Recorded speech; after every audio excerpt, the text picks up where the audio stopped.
जी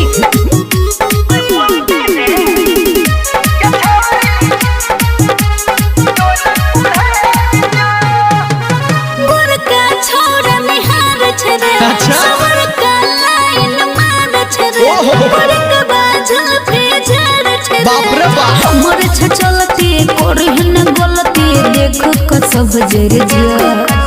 हम सब छोड़ा के लाइन मारबे कोई बोलते रे हां गे छोरी जो न उड़े जो गे छोरी जो न उड़े जो गे छोरी जो न उड़े जो गोर का छोड़ा निहार छे रे चल चल सवर का लाइन मार छे रे गोर का बहजल फेझर छे चल हट हमरे छचलती कोरहन गलती देख क सब जर जिया हम सब छोड़ा के कौन खी मारबे कोई बोलते रे हां गे छोरी जो न उड़े जो बेसी गे छोरी जो न उड़े जो गे छोरी जो न उड़े बटकोर फुट्टा म्यूजिक बाय दिलीप सावरिया।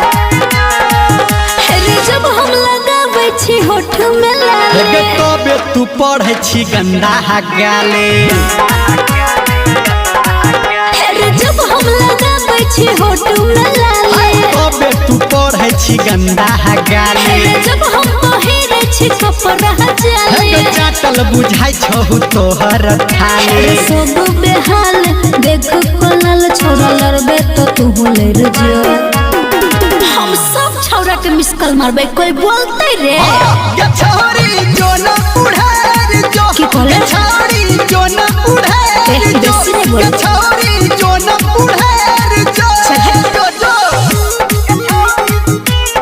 सावरिया रिकॉर्डिंग स्टूडियो हाजीपुर।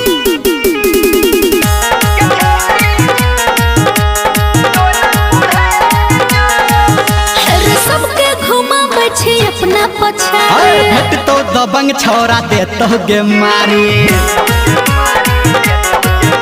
रे सबके घुमाबै छी अपना पछाड़ी भेट तो दबंग छोरा देतो गे मारी छौरा निरमलिया से हमर यारी मुँह तोहर देतो सुन गे भारी हमर छै हल्ला सगर मोहल्ला तू छौरा डर जो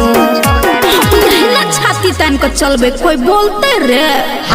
गे छोरी